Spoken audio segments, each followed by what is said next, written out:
Hey everyone, this is Mr. Lawback. I hope you are doing well. Thank you for tuning in. In this video, I want to quickly go over the Judicial Branch intro activity that we did.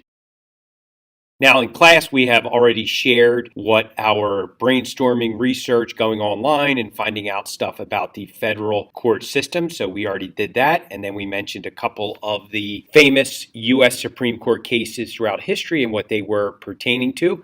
So now I would like to go over item by item the remaining portion of this assignment. So question 3, the U.S. has a dual court system, meaning there's a state level and a federal level of courts.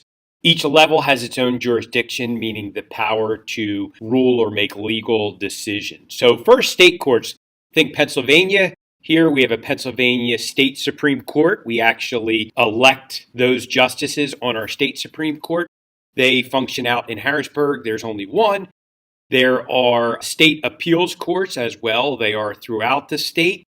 And then there are local courts. And the local courts at the state level, there is one in Narberth. I believe there's one on Montgomery Avenue. There's one on Rittenhouse Avenue. And these are the local level courts. They handle minor cases. If you wanted to fight a traffic ticket or a small citation, that is where you would go. In Pennsylvania, our district courts are at the county seat. So in our case, Montgomery County, the courthouse is in Norristown. So if you were to get summons for jury duty at the state level, you would go out to Norristown. So that is the state court system. Every one of the 50 states have a court system. Now, the federal court system, of course, there is one, and at the top of the federal court system is the U.S. Supreme Court, which we'll talk about in a few moments. There is a federal circuit court of appeals. They are spread throughout the United States. And then there are federal district courts, which are also spread throughout the United States. There's just under 100 of them. The closest one to us is in Philadelphia. So if you were to get jury duty at the federal level, that would be down in Philadelphia. So again, here at the bottom, the U.S. Supreme Court takes precedence, meaning the U.S. Supreme Court overrides any state Supreme Court. So that is the dual court system that we have here in the United States. In short, our states have court systems, and then there is one federal court system. All right, for number 4, there are 9 Supreme Court justices. Now, this number is not set in the Constitution. Congress can change the amount of Supreme Court justices. So here's a picture of the current justices. This is John Roberts, who is the Chief Justice. Down here is Amy Coney Barrett, who is the most recent appointed and approved Supreme Court justice. She replaced, of course, Ruth Bader Ginsburg, who recently passed away. So as it stands right now, the court is considered to be a 6 conservative-leaning to 3 liberal-leaning ideology. Supreme Court justices are appointed for life, and of course they are appointed by the president, and they must be approved by the Senate.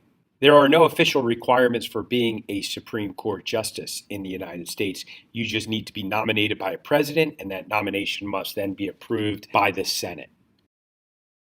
Number 5, original and appellate jurisdiction. Original jurisdiction is the ability of a court to hear a case for the first time. So most cases get heard once, and then whatever the ruling would be, that is it. So that's called original jurisdiction. Appellate jurisdiction, think appeal, is the ability of a court to review decisions of lower courts. Most cases that the courts hear, original jurisdiction happens, and then that is it, and then the case is over. But a case can be appealed, a point of law can be appealed, and a higher court may agree to review a lower court's decision. Now, the Supreme Court, the U.S. Supreme Court and state Supreme Courts, they have both original jurisdiction on certain really important and big cases, but most of the time they handle cases through appellate jurisdiction. Number 6, the different types of cases, civil cases and criminal cases. Now, there are other types of cases, but these are the 2 main types of cases. So a criminal case is a case where a defendant is tried for allegedly committing a crime against a defined laws. So these are felonies, which are more serious, and misdemeanors, murder, robbery, larceny, burglary. Those would be some examples of some felonies or more serious crimes. Most crimes are state level crimes.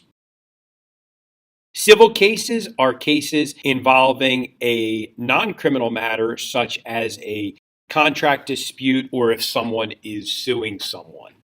Question number 7, the final one on this worksheet. The 3 levels of the federal court system. So we'll start here at the bottom. First, you have district courts. Again, the closest one to us is in Philadelphia. This is the lowest court in the federal court system. There's a total of 94 of these spread throughout the United States and its territories. They only have original jurisdiction, no appellate jurisdiction, and it is called the workhorse of the federal court system because these 94 districts handle cases, they rule on them, and for the most part, that is it with a case. They handle both civil and criminal cases. So you could get federal jury duty. Again, these courts look very similar to what courts look like in Norristown and the ones we see on TV in TV shows like Law and Order. Now, the Court of Appeals is different. There are 12 regional circuits. They're called the Circuit Court of Appeals. They do not have original jurisdiction. They are only appellate jurisdiction. They are the intermediate level of the federal court system. They don't have juries. They don't call witnesses. They basically just hear appeals of lower courts. Now, the Supreme Court, the U.S. Supreme Court, is the highest court in the federal court system. Again, 9 justices. They meet in Washington, D.C. They have an appellate jurisdiction. They do something called writ of certiorari, where they can order a case that is in a lower court to be brought up and heard by the Supreme Court. They have limited original jurisdiction. They do, in some cases, have original jurisdiction. Great example of this would be in the Gore versus Bush in the 2000 presidential election, where they heard the case originally and ruled, of course, giving George W. Bush the presidency.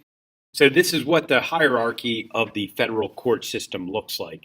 Now, in Pennsylvania, our state court system looks very, very similar to this in terms of its organization.